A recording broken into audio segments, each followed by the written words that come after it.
This is your weekly trip to paradise, Louisiana style, with Gary Risponi and Don Dubuque.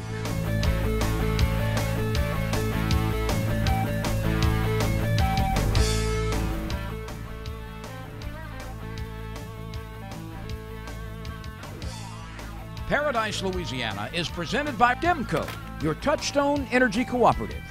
Pods, moving and storage solved.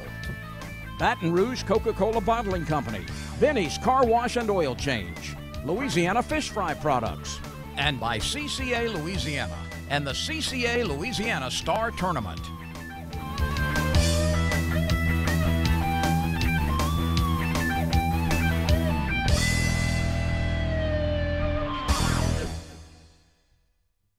Welcome to this week's edition of Paradise, Louisiana. Here's Spirit Bait and Tackle on Segan Lane. Christmas shopping going on, but a lot of hunting and fishing going on, Don. And I got a new thing I'm going to tell you about it, but tell me what you did this week. You went back with the old haunts in Hopedale. Yeah, well, I left out of Shell Beach, ended up on the other side of Hopedale, but boy, the speckled trout fishing, I was amazed with the conditions we had to be able to get the type of fishing we had on the speckled trout. Now, you were on the other end of it with the red fishing. Red fishing, but speckled trout were all over that area, but we've got NIckie Savoie, big tight end, former quarterback. I didn't know that. And played with LSU back in the Nardo days with LaFleur, and a lot of them great teams. Gary Krause told us one time about fishing from that tower and watching them and sight fishing like, you know, you were with the best. Ryan Lambert, Tofield Bourgeois, they do it on a regular deck. You don't know how they see them, but they spot them and they throw ahead of them. But I was enjoying myself, except for the gnats, but we took care of that too. I hear you had some gnats. We had gnats. Anytime you go anywhere near Hopedale, this time of year with no wind, you're going to get gnats. We also got the H&H tournament report, and our buddy Garrett Graves, a congressman, we're going to show you how he's putting some of your taxpayer money to work trying to win some progress for us in the fish wars that go on in Washington, D.C. Also got a hunting report, had a second split opening of duck season, and it was everything I think it was cracked up to be. Plus our Berkeley Abu Garcia fishing report. It's all coming to you from Superior Bait and Tackle on Segan Lane in Baton Rouge. You're watching Paradise, Louisiana.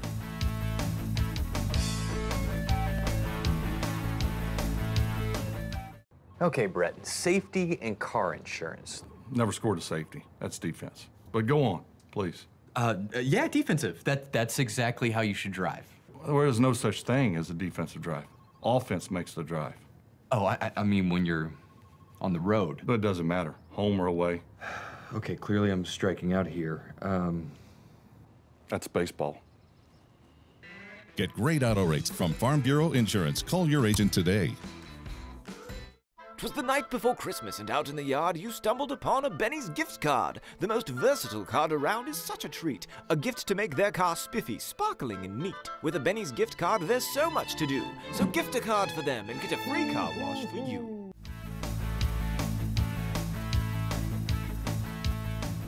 Welcome back to Paradise, Louisiana. Got to make a trip with a couple of old buddies, Glenn Sanchez, who is now retired, former owner-operator of Breton Sound Marina, and his son, professional guide, Jonathan Sanchez of Real Excitement Charters. Got the two Sanchez and son together, and a couple of special guests made the trip with us. One of Glenn's longtime fishing buddies, Mike from Pennsylvania, and a fellow by the name of Bourgeois. I think he's the only Bourgeois living in Illinois right now, Heath Bourgeois, from Slidell originally, by way of Illinois. He's dying to get back here in Louisiana, and he found out why. He remembered so much about Louisiana on this trip. But what was unusual about this trip, it was coming on the heels of that real hard cold snap we had. We had snow and really icy conditions. The water temperatures had dropped real low. Water temperature when we were fishing in some of the ponds on the south side of the Mystigo was 49 degrees. Now you get that low, that generally sends speckled trout into a real lethargic state. Now redfish kind of stay active a little longer in cold water just like bass do, but normally not speckled trout. But I'm telling you, from the first cast to the last, it was game on speckled trout. Most of them were caught under a cork with soft plastics, but there was some that tight line, that worked too. A lot of small fish. I would say we caught 200 fish, and probably 90 of them were the keepers, but it was probably 200 to get those 90 to give you an idea. Every once in a while you might catch one around 16 inches, but for the most part they were those 14, 15-inch speckled trout and some undersized. But it was great fishing. Remember your gnat protection this time of the year, and I know you're going to have a follow-up on gnats where you were fishing. Amber Romance is what I used. We had some of that on the boat and applied it, and that kept us going. But 9:30 in the morning, we were done and headed back to the marina with some beautiful videotape. We're going to let you look at some of it and hear from these guys from out of state that can't wait to get back to Louisiana to catch fish. Jonathan, we pulled up here and immediately started catching fish. We got low, cold water, but they're biting like a summertime bite. What is going on? They don't have many places to roam. They're kind of trapped. We got them caught up in a pocket of a little pool of water. And the water's right at 50 degrees. That'll work. Yes, sir. I'll tell you what a wonderful day out here in the water with you guys.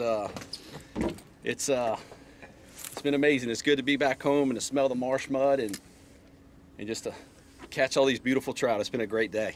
What would people in Illinois think when you tell them about a trip like this? It's kind of hard to put into words. It's one of those deals. I think you would have to be here to experience it, because you really can't explain it unless you actually experience it yourself. Yes. What's amazing is this never gets old. You can do this every day. I know. I wish they were a little bit bigger, but guess what? I don't really care. These little ones are goodies. Yeah. Mike, you're kind of in the same situation. You're not quite as far as Illinois. You're in Tennessee. How's this been for you coming back home? No words. It's amazing. This is kind of a reunion, too. You and Glenn fished together for a long time. Oh, a very long time. Yeah. What year we met, Glenn? 89? 89. The Kaiser aluminum. Yep, 89. We've made many 3-day shrimp trips together, many fishing trips together. Just doesn't seem to be enough trout in Tennessee, does it? Yeah, rainbows. Rainbows. Yeah, rainbows. Bass. We've been fishing mostly today with just a soft plastic matrix shad. Doesn't really matter what color. About 2 or 3 foot under a cork. In the little puddle of water we was able to find. The reason they're there is they got some shells on the bottom. This whole pond area drains into this little hole. All the fish are kind of just stacked up, waiting to eat. So we can pitch out a rubber. You could even do it on the bottom on a jig head. Just work it slow and catch some fish. Well, you got deep water right here, and you have the ledge that comes up, and they right on the ledge, and they kind of waiting for the bait to come across the ledge. And they waiting for the sun to come up so they can get a little heat. Unbelievable. I can't thank Jonathan and Glenn enough. I really can't. Yeah. Thank both of you guys. Like I said, it kind of tears me up too. It just really does. And yeah. I sure It's a fantastic day. Yeah, I'm 600 miles from saltwater, so. Yeah. Yeah, I'm 530, so. Yeah.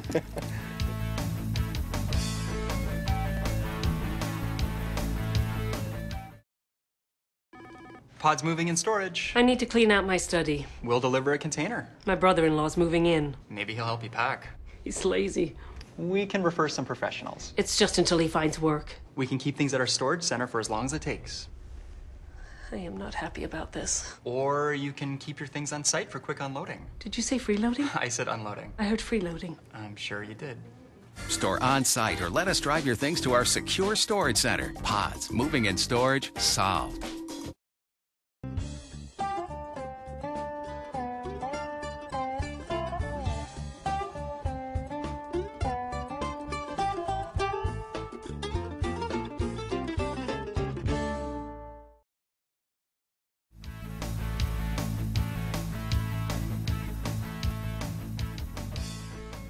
Welcome back to Paradise, Louisiana. And Gary, I got my LSU hat on appropriately for today's feature with Nicky Savoie, former LSU great who has turned into tournament fisherman now. Pretty good at it. And oh yeah, they're national champion. Him and Paul Dufresne, they won the national championship. They won the local deal, and they won the overall championship. He can explain it to you. Sometimes he got so many redfish tours, and he probably fishes them all. You know, we got Tito's, and then the other one, and the elite. I know he's always been up there in the elite. The elite ain't quite so popular as it used to be around here, this area, but it's still going on. They got one in Texas.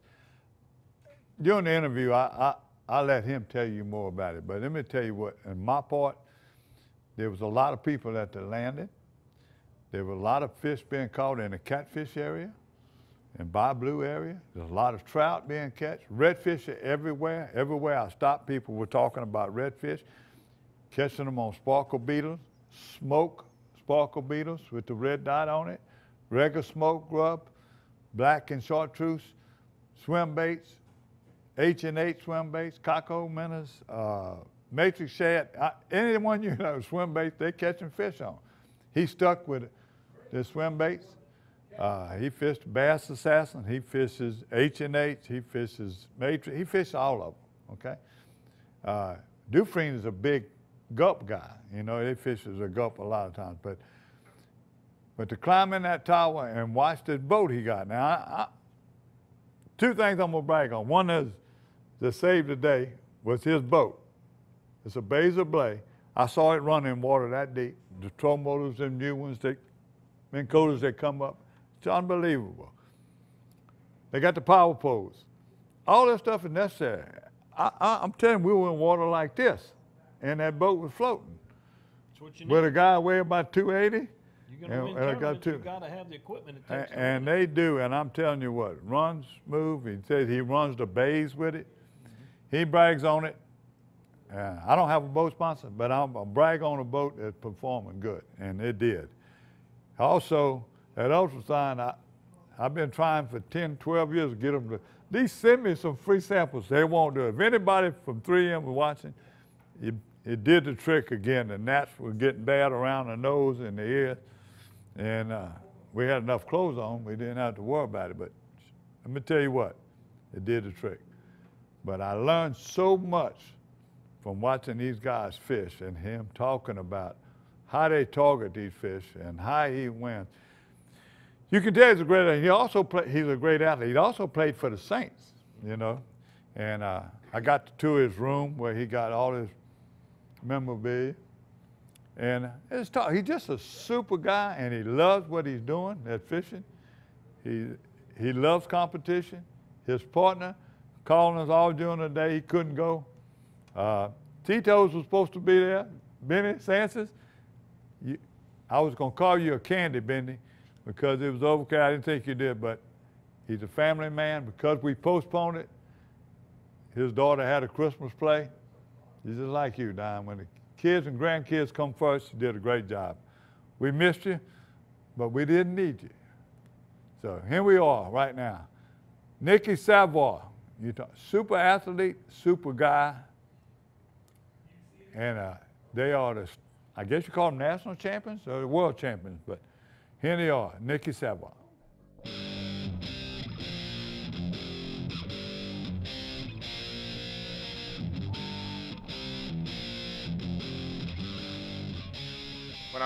When I'm scouting for a tournament, what happens is I usually try to go where everybody passes up, where nobody usually goes at all. Less boat traffic, or even more boat traffic, should I say, but nobody fishes, nobody puts a line in the water.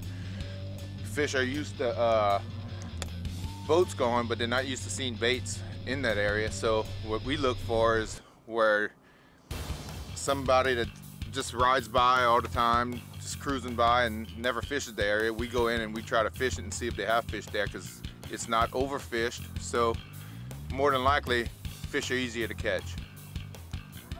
We pretty much, from doing it so long, years and years, that we pretty much have a knack for when we see fish. We usually know if they ride at tournament size, what's their weight by looking at their head. So we don't kill a lot of time by trying to catch every fish and decide, oh well, these are too small or something like that. We pretty much have it down where we see fish and we pretty much know how much they weigh and what their size are. So it helps fishing a lot.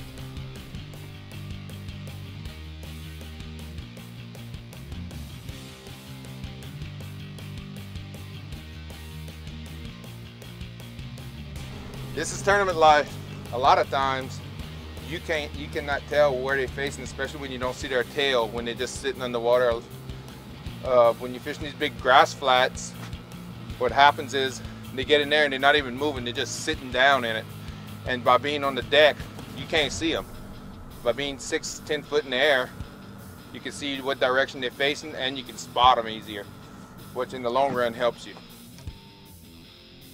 You get so used to this tower with 2 people that when you fish in a tournament, you're up here hours upon hours scouting, and then for tournaments, you're up here 8 hours a day. So your legs get used to it. It's like sea legs when you first get up here, and you don't get used to it. The first time I got on this tower, because it's probably 2 foot higher than my old tower, I was nervous, and then my partner got nervous, and then everybody gets shaky legs, so the tower starts shaking.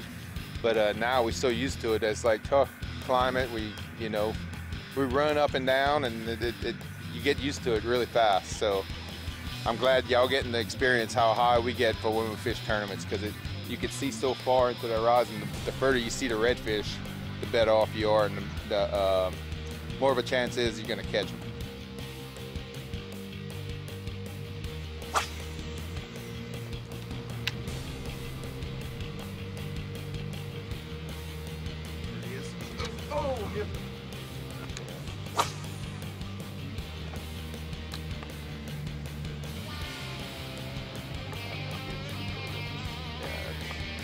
That's a big one. That's a sheephead right there, too.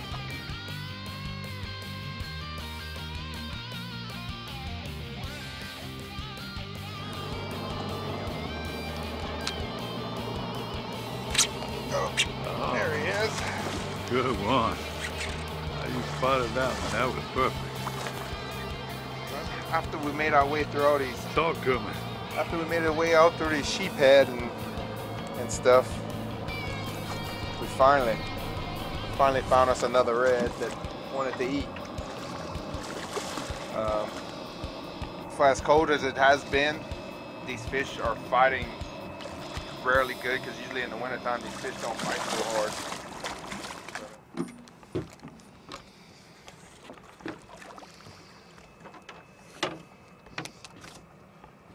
He ate it for sure. That's a good tournament fish right there. That's a real good. Why we don't have tournaments in the wintertime, I don't know, because the weights would be outrageous. They golf themselves.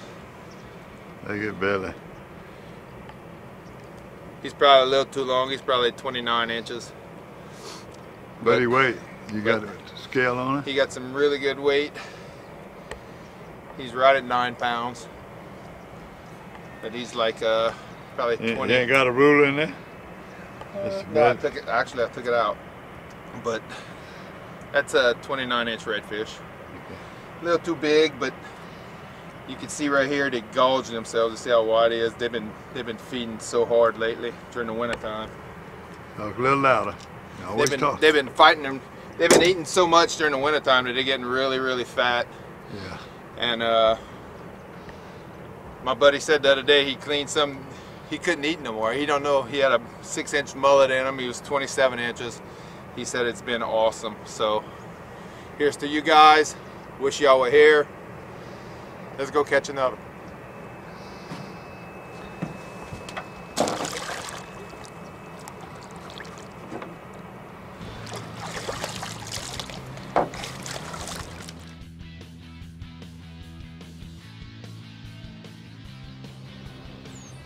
Oh, let it go. There he ate it. Ooh. A little bit smaller than the other one.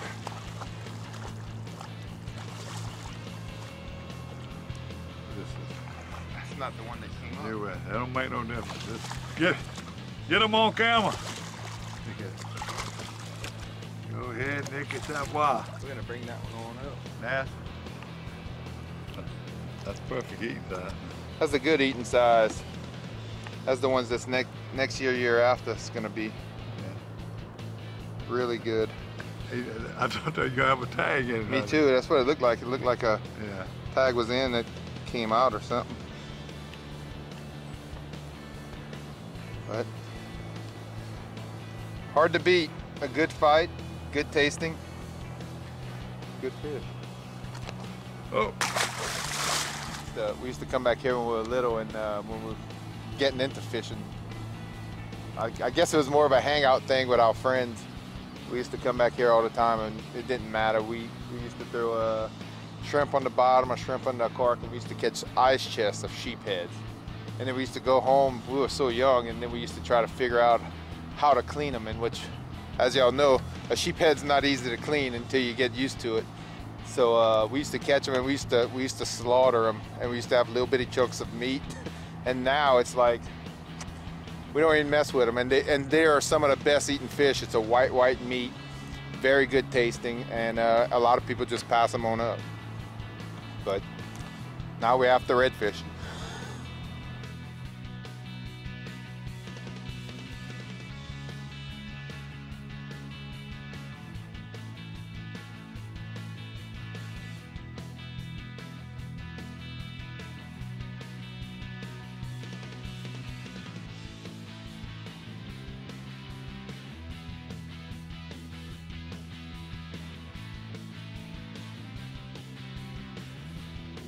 Is it better fishing like this at low water, or you rather have it high? Well, what we do, like I tell a lot of guys that say, well, you going fishing, you don't pay attention to the tide, you don't pay attention to the weather. When you tournament fish, it's a set date. Don't matter about the tide, don't matter about the weather, you going fishing. So whenever we do anything, you know, a lot of people say, well, we watch this, we watch that. I'm like, we don't have a choice. We're gonna fish it. So to say I rather, well, when I'm just going fun fishing, yeah, I'd rather pick my day. But a lot of times you don't have that chance or opportunity to do that. So I just love to fish. So if I catch what you fish, do like when you got a low water day like today? when I got a low water day today, I like points and I like cuts. And if the water's moving, that's usually where your fish are hanging out. Lately, that's where they all have been, and on oyster flats, oyster reefs. But as soon as the water stops, the fishing has been stopping. Well, what about them gnats all around your nose right now in the ear? Yeah, I don't like them. Usually when that happens, I usually go home, or I have this. You can't do it on a tournament, though. Not on a tournament. You deal with it. You put Well, this year we had a real good year. My partner and I in the IFA Redfish Series, Paul Dufresne and I, for the second year in a row, we captured Team of the Year. This year we actually won the tournament to claim Team of the Year, and we've been very successful in this series, and it's like a life-changing thing for us because we've been so close so many times, and now it's like everybody says, man, y'all finally did it, and we've been so close that it's like finally. So it's a big weight off our shoulders, and we look forward to doing it again next year. We have so many good friends that we fish with. It's so competitive that you never know who's going to be on top. You have an idea of should I say, who usually have so many people that you fish with that you can tell. Start over again. Yeah, Go back and tell. That's all right. Just start back. You know who the main competitors are. You've been in a long time. Who your main competition are every year? Chrissy, starting over. Go ahead. Don't just start where you got in that stuttering point. Yeah. You know who your main competition is because you fish with these guys in a lot of different circuits, and so you know who's going to be at the top of the chain. But we love fishing. It's in our blood. We've been doing it since we're young. We're just getting better at it every year. And but to get into it, you need to put your time in. It don't come overnight. You might have beginner success. We had a little bit of that. Then we took a big leap down, and then now we're on our way back up. It's been we've been fishing for about 14. There's not a whole lot of money in there. You got these boats now that are $100,000. Yeah, they got these. We don't do it for the money. We do it for the bragging rights because everybody, the crews we hang out with, we give a little bit sass to, but we do it mostly for the bragging rights. We don't make a living out of this. Paul has a job. I have a job. And we do it for fun. We do it for the bragging rights, and it's just fun. It's competitive. And when you played sports all your life, when you're done with it and you can't run no more, you get old, you decide, what can I do to stay competitive? And fishing's one thing that anybody in the world can stay competitive at. Hold on, I was going to ask something, I forgot. Well, we do fish a lot of different circuits. We fish the Elite Series, we fish the Elite Team Series, we fish Tito's, which is upcoming and awesome. Benny's got it on the rise. It's a good circuit for beginners to pros. I mean, it's a really good circuit to go with. IFA is a really good circuit also. Usually have 120 boats in each tournament. Rudy's also has a good tournament. They started a few years ago that we're looking at getting into this year. Jeff is doing a really good job with that stuff. Out of Texas? It's out of Texas. You got 2 Louisiana tournaments, 2 Texas tournaments, and it is taken off. And he does a phenomenal job with it. But we can't do this stuff without our sponsors, which my big sponsor is Walk-On's Bistro, #1 sports bar in America, which is really good. Opening a bunch of new locations, probably in all you guys' area. Monster Wraps, which does all our wraps on our boats, and Dufresne's Building Material. My partner owns Dufresne's Building Material, which has been a really good sponsor for us. So Evan Rood Outboards gets us to and from where we're going. It's been very reliable. Power Pole is also a really good thing. You need it, and especially on a windy day. So our heritage is good to us. People have been good to us. Our sponsors have been good to us, and we got to go somewhere else. You know, you both got a job. Yes. Now, you're fishing all these tournaments. How you get off? How your boss let y'all off? Well, Paul's his own boss, I guess, but... Paul, you see, my boss sponsors me, so it's kind of hard for him to sponsor me and not let me go do some fishing. So Quality Company has been really good to me. Quality Company's out of Youngsville. Troy Collins, you the man. Thank you for all you do for me and my family. And Oilfield needs to pick up because we need some work, and we staying above water, but we can definitely use a lot of work. Tell me about your Cajun heritage. Tell me what you is, all the people and all the great people I know of that come from Lafourche Parish. Well, you know, a while back we did a big thing at South Lafourche a couple of years ago for Ronnie Esch Day, and Ronnie played ball at LSU. He went to Canada. He played a lot of ball, and he started reading this list. Five Hall of Fame. It's unbelievable. They were reading this list of what he has accomplished, and we sat in the stands for 20-30 minutes listening to all these accomplishments, and we were like, really, dude? When did you have time to do all this stuff? But that's the kind of people we grew up with some Ronnie Esch Days, Gil Matern, the Bordelons, Cantrell, Arthur. You know, it's been a phenomenal ride. And then you got Bobby Hebert on the radio still today, and he does an excellent job. He's hilarious. I love him to death. So the Bay Ogeron, LSU Tigers, we need a W. And we love you for our coach. Bayou produces a lot of good people, and I hope y'all get to meet some of them because they are phenomenal. Before we get back to fishing, I want to mention a couple of guys that are from this area that have been on top of these fishing tournaments for a while and really are doing well, accomplished a lot. Lance Reynolds, Paul Dufresne, Jay Sedetol.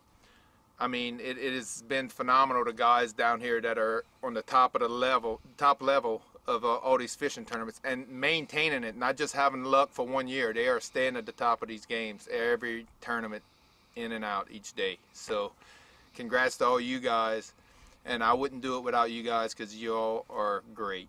There's 8 redfish right there. 8? Yeah, at least. I don't see them. Oh, there you go. You threw right in them. Oh, get the camera on. It's on. You got it on my It's on. It's I got you. There was 8 redfish right there. So 8 redfish right there, and I didn't see them.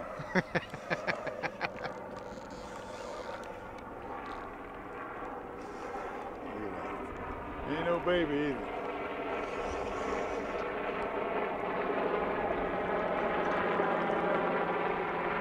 What you think about that? I see him. Need to get you a glass. Good. A glass of sponsors. Huh? Need to get you a glass sponsors. Get him on camera. Right. Get him on camera. That's a good fish. You got the bass inside. Oh. Come on. He's fat, like the ones you caught the other day. Yeah, he ain't big, but he is really. That's a perfect fish. You want to throw him in the boat? Here, just lift him. Go with his momentum. I won't break your rod. No, you got to go with his momentum. You good? Pick his rod right there. Well, yeah. What do you think? I think I'm gonna thank you. I want to kiss you, but you're too big. Too high. I'd have to jump and kiss you. This is completely different. I've been fishing redfish all my life. I've been covering circuits all my life. Redfish circuits. And the guys tell me when you get up here, it's completely different. There ain't no fan casting. Now, Ryan Lambert, some of them guys, even on decks, can spot them. This guy can spot them. Got good glasses. It ain't all about the glasses, but he just seen them fish. He said there's 8 of them in there. I never saw the first one. He said, throw over there, don't listen. Listen to me. As soon as it hit the water, and there's a fish on it. So, well, good job. I want to catch more. He's on the camera. Benny, you messed us up. But you did take care of family business, I understand. I want to go catch another one. There we go. I had a great day on the water. The black cloud is off of Mr. Gary today. Started off a little slow, but ended up really well. Ended up catching a bunch of reds, caught a bunch of trout. We were talking earlier about playing sports. He didn't know that I played he didn't know I was a quarterback, actually. He thought I was like a defensive lineman. So I started playing quarterback my junior year in high school. What a terrific time. It was awesome. Great friends, great camaraderie. It was everything about high school was great. And left high school and I went to Arizona Western Junior College in Yuma, Arizona. And played football and baseball there. Then left there and I transferred to Mississippi Gulf Coast in Perk, Mississippi, and played football and baseball there. And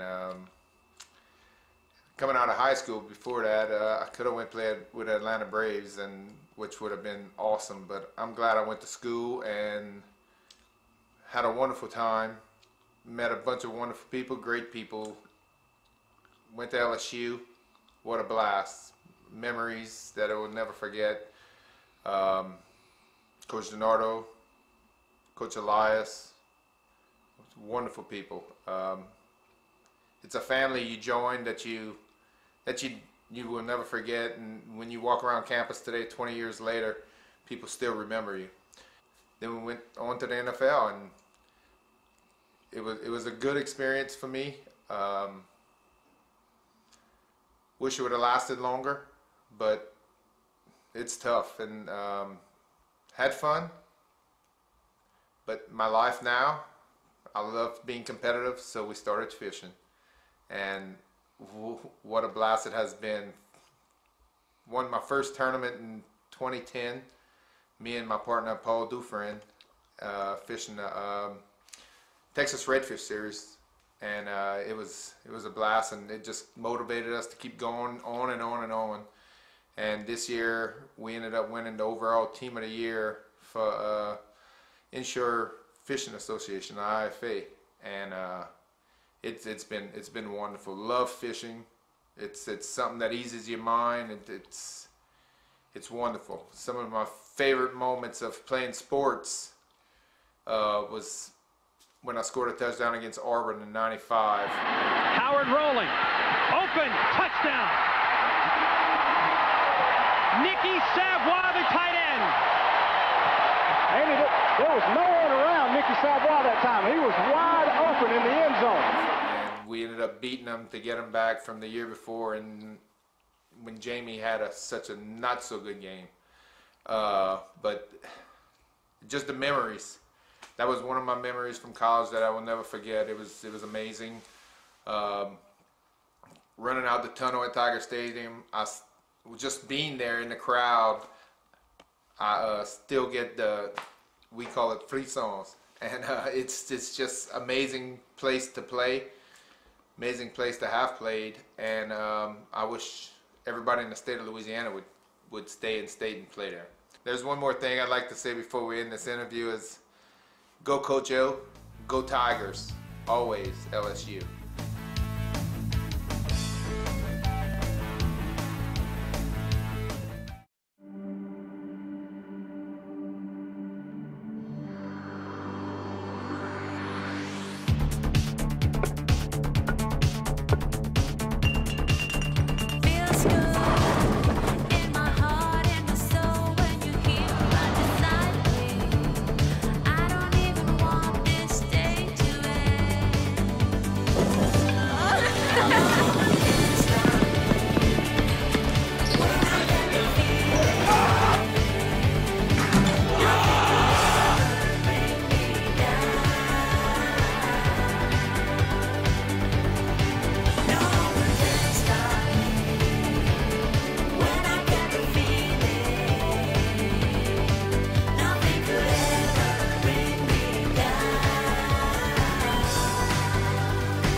Welcome to the Paradise, Louisiana news segment. Good news coming out of Washington. Garrett Graves, our congressman, really keeps an eye on the fisheries issues for the sportsmen of Louisiana, and he made a little bit of progress with a couple of bills he's been speaking up for that are going before passage in Washington, D.C. So we're going to hear from him, let him tell you, and let you have a bird's eye view of what goes on in the legislature. Amendment number 94, what it does is currently under Magnuson-Stevens fisheries, there's a definition section that defines the term bycatch. What that says in section 3, paragraph 2, the term bycatch means fish which are harvested in a fishery but which are not sold or kept for personal use and includes economic discards and regulatory discards. Here's the relevant sentence. Such term does not include fish released alive under a recreational catch and release fishery management program. Now, whenever you go recreationally fish, you go catch salmon, you go catch whatever, and you catch and release, you throw the fish back. Under this definition, it is unclear whether or not if you take your kids out fishing, you may be required to report back your bycatch, that your catch and release is a bycatch. So all this does is this just removes the term management program to make it clear that the definition says such term does not include fish released alive under a recreational catch and release fishery. So this is just designed to prevent a scenario where recreational fishers may be required to report bycatch whenever they take their kids fishing, catch a fish, and release it. I'll say it again, no nefarious intent. In cases when I don't tell you that, it probably means I'm up to something. But this is designed, and I want to be clear that under the way this is exercised today, this is implemented today, it is implemented consistent with what our amendment does. We just want to ensure that the definition is clear moving forward, that when you go recreationally fish and release a fish, it is not subjected to a bycatch reporting requirement. Yield back. Mr. Graves, quickly. Mr. Chairman, just briefly want to say, I want to thank the gentleman from California. I understand your concerns. As you know, we reported a very different bill out of this committee last Congress. We did try very hard to work with environmental groups, many others to try and come to consensus. And I said this yesterday in the opening statement. The goal line was moved on us about 3 times. It's very difficult to negotiate when the goal line moves. We tried very hard. Lastly, I think it's important to put things in context. I don't know if you have that slide, but Mr. Huffman, the total fishing trips in California, excuse me, on the West Coast, all 3 states on the West Coast, was about 5.5 million trips. In the Gulf Coast, it's about 20 million. There's a lot of disparity, and in the state of Alaska, Mr. Young, I think it's around 1 million. There's a lot of disparity, and I think the fishing pressures are different in different regions. And so, just like your Dungeness crab, just like the striped bass, just like salmon, you tailor management strategies in some instances to the actual demand on the fisheries. I think that this is a better solution for the Gulf Coast. Certainly understand there's different solutions for the West Coast, for Alaska, and others. 2/3 of the fishing trips in the Gulf of Mexico are fishing for fish that are managed by the state in the states, and we do it very well. We want to sustainably manage the fisheries. I look forward to working with you moving forward, and yield back.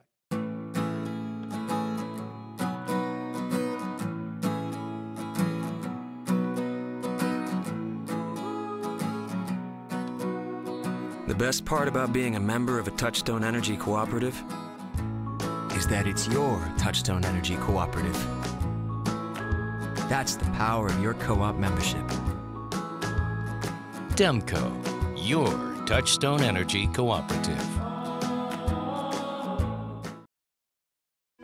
Pods moving and storage. We just sold our house. Congratulations. We have 2 weeks to move. We'll deliver a few containers. Our new home's not ready. No problem. You can store things with us while you're between homes. We might need help.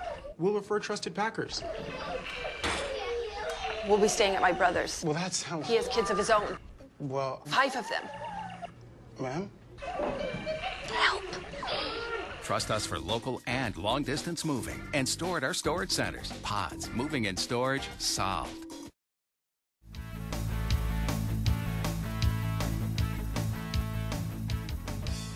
Welcome to the Paradise, Louisiana Hunting Report. We're on the heels of the opening of the second split. Wildlife and Fishery survey numbers on the flyover were really good, double the amount of ducks in this month's flyover as opposed to November. Hunters went out Saturday morning. I had our Duck Central radio reports from blinds all over. Started off a little slow, but ended up picking up steam as it went. And then the following day of the weekend, we had a little blow came through South Louisiana, and it got the ducks moving again, but the hunters weren't out there putting up with a lot of heavy rain. They got in before that was over. But all in all, I think it was to be as expected, the reopening of the duck season. I didn't get to go to my lease, but my grandson started reporting early. In Venice, they limited out. They had 8 guys. They out there at a bachelor party. They staying at Venice Marina, thanks to Mike and all the crew out there. They take care of these boys. They shot some video. We'll be showing you in a couple of weeks.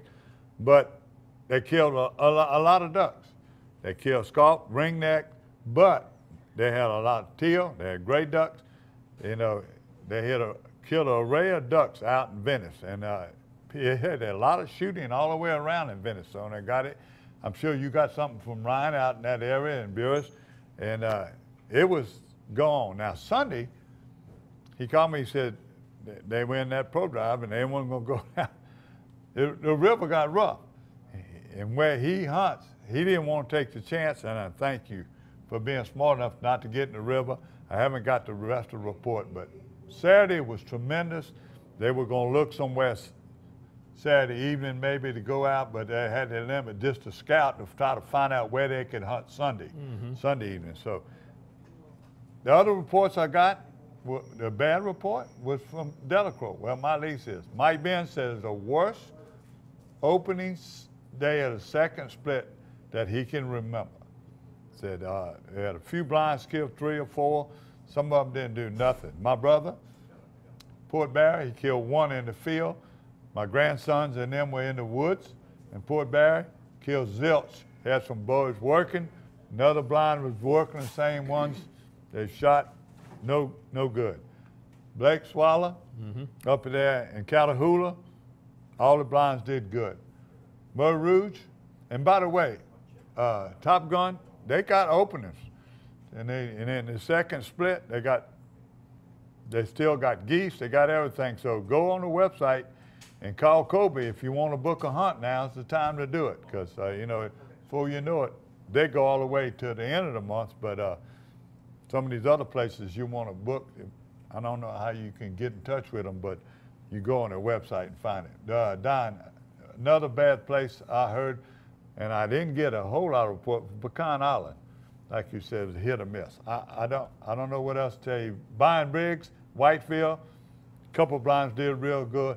Buckley Kessler, they said one of the best opening days they had on Highway 71. Hardly where the Clove Fries, not that far from Port Barry. I don't know what it is, but you're getting all these good reports, just like we got a bad report at the opening split, the flyover, then all of a sudden people were killing ducks. what can you figure that? Well, it's a lot of times it's just one locale to another. Sometimes the pressure has something to do with it, but you think on the opening day, if there were ducks there, they should be there. Talked to Darren Digby. He was hunting around Monkey off of Highway 71, those rice fields there. He had kind of a slow start too in a rice field area there. I'll tell you who did really well is Roland Cortez. And he was north of the state line up in Arkansas, south of Stuttgart in that area there. And look at the pile of speckled-bellied geese they got up there. Speckled-bellied goose hunting has been really good in a lot of places this year. I got a report. Didn't have any wind, didn't little fog, but he still scrapped some. Goose Hunters Incorporated, the Goose Guides Incorporated. They did very good out there, considering the conditions. And Clint Matthews and him sent him. I'm sure he got some openings too, so y'all might want to call him.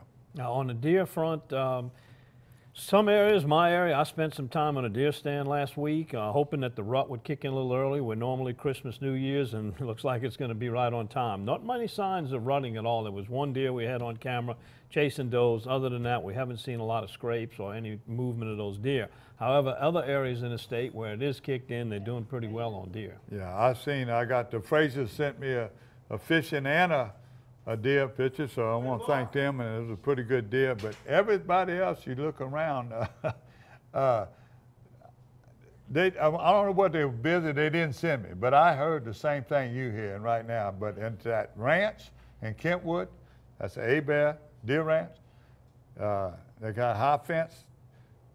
They got that one deer they're picking out, but they couldn't get a good clear shot and get them. They got a lot of deer. We got some video we'll probably show you in a couple of weeks. But the weather changed and went from cold to warm to hot. So I don't know what it causes, what it affects the deer hunting, but it does. All right, we'll be right back after this with the Berkeley Abu Garcia Fishing Report on Paradise, Louisiana.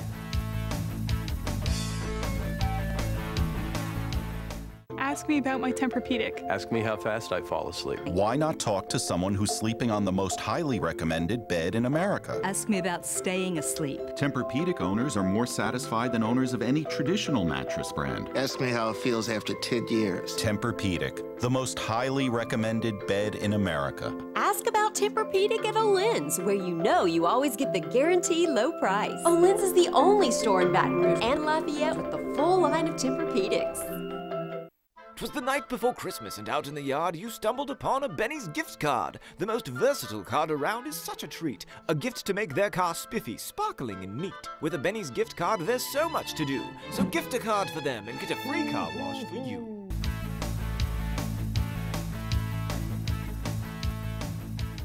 Welcome to the Berkeley Abu Garcia Fishing Report.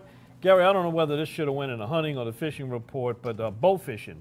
Real popular this time of the year. We got so many things going on, but because it gets dark early, you get an earlier start. You're not out all night long. Picture you see in here is Dr. Lauren Dubuque Venon.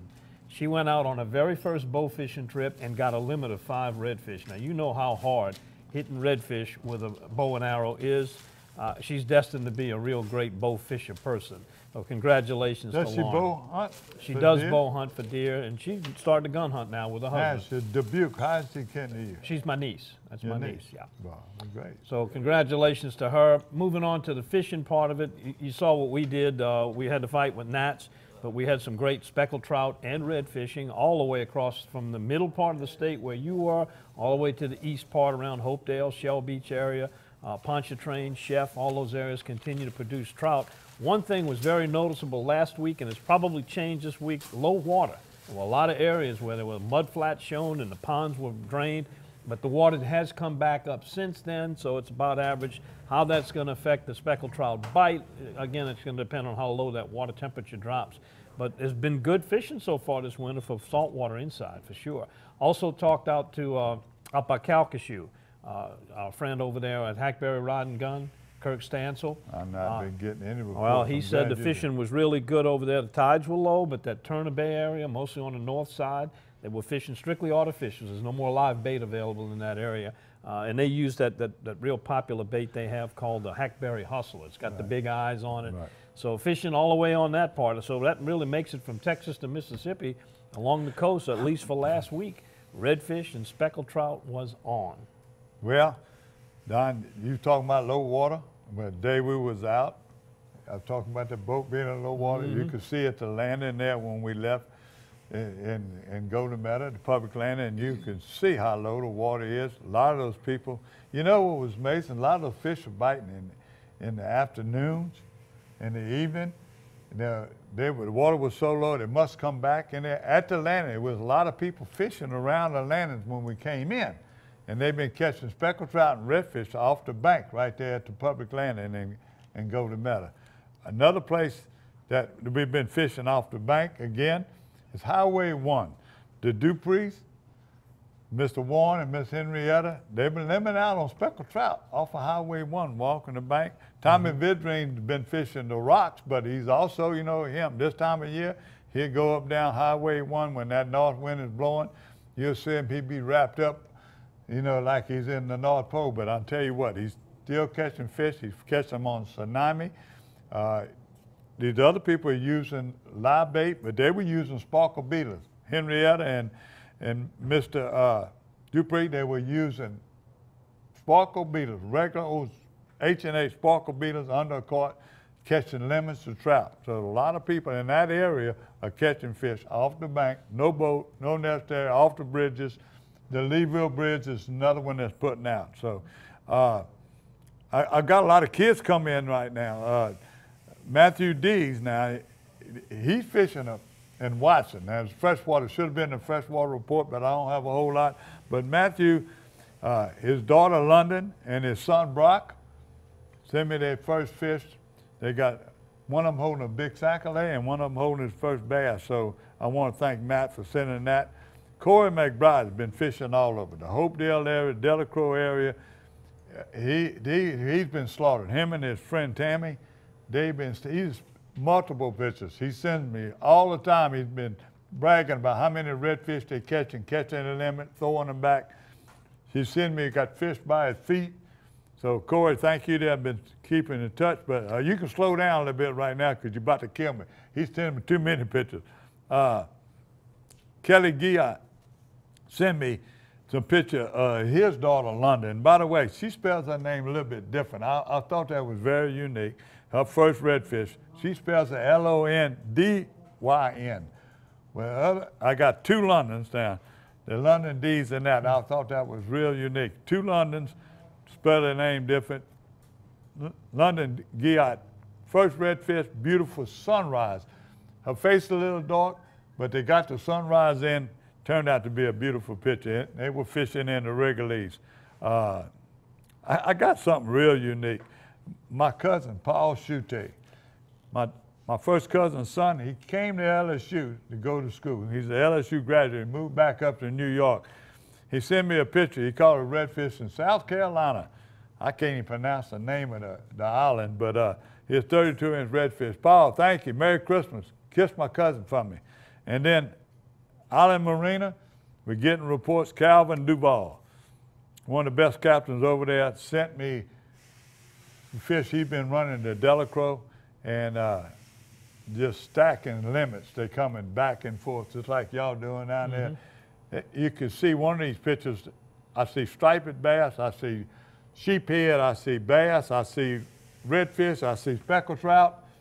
So they can catch almost anything over there right now in Delacroix and a lot of those areas.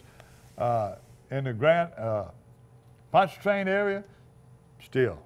All over the Wrigley's, everywhere they're catching bass. Mike Stevenson and them are still catching bass. They're catching, I'm getting pictures of bass right there from the Lamberts, right there in the Cohagen Canal. I just can't imagine all of them. Now, the drop shot and the weather's been a little rough, the wind, I haven't got nothing specifically from Grand Isle, but do you get anything from that area? Well, Grand Isle, not so much from down on the lower end of the island, but all those upper reaches up there where you can get to, you know, Fouchon, Golden Meadow, La Rose, Leeville, all those places. That's all been on real good for speckled trout and redfish. Well, Lafitte, still hot. Brian and Chandler Young, two good friends of mine. I took a little boy over there, went with Craig Degrees. You know, he's been sending us some stuff over there. Catching trout in the 50s, catching redfish. And every now and then they catch a bass. So that's it. Tom? You were talking about the sulfur mine. A couple notes came in this week. You familiar with, some people call it basins, some people call it basins marina. Basin. Go over the levee. It's an access point to get to the sulfur mine and some of those other areas around the Galliano cutoff area. It's now got a new name. It's called Gator Cove. No longer known as basins, real popular with a lot of the kayak fishermen. Something else with the kayak fishermen, Danica Williams said that the boats on the bayou, where you can put the boat in Bayou St. John during the City Park Big Bass Rodeo, has been set for March 24th, so you might want to put that on your calendar. To all y'all deer hunters, and there's a lot of water that's low in different areas, the Mississippi River's down and low. A lot of these sloughs now are stopped, Lake Mary and all them. I hear these deer hunters, they're going to their camp. I see one sitting over there right now, Mr. Stuso showed me a picture. He's catching 20 and 25 pound stringers if he'd be in a tournament right there in all those sloughs and bayous and stuff that come off the Mississippi River from Natchez all the way. Rusty Capo told me the other day he was catching the biggest sackler he ever caught. While everybody else deer hunting, he gets to wait till it warms up. He gets in a little plateau or two-man boat and catching some monster sackler. Nothing wrong with catching fish while you're wearing camouflage. Also, next week coming up, we've got 5 new #1 state record fish we'll announce and show you the photos of those as we close out the year next week. Don't close us out. Get your photographs in. Send them to us of your latest catches. Gary at ParadiseLouisiana.com.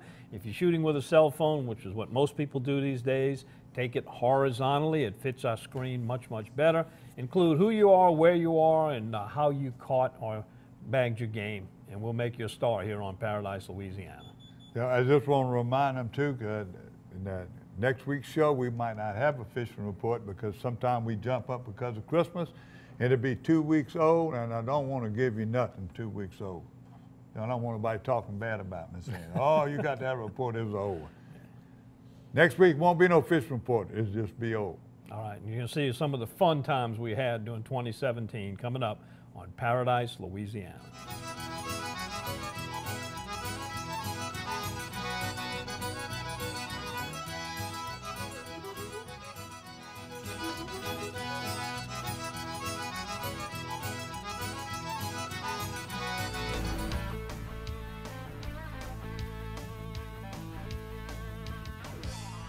Paradise, Louisiana is presented by Demco, your Touchstone Energy Cooperative. Pods, moving and storage solved.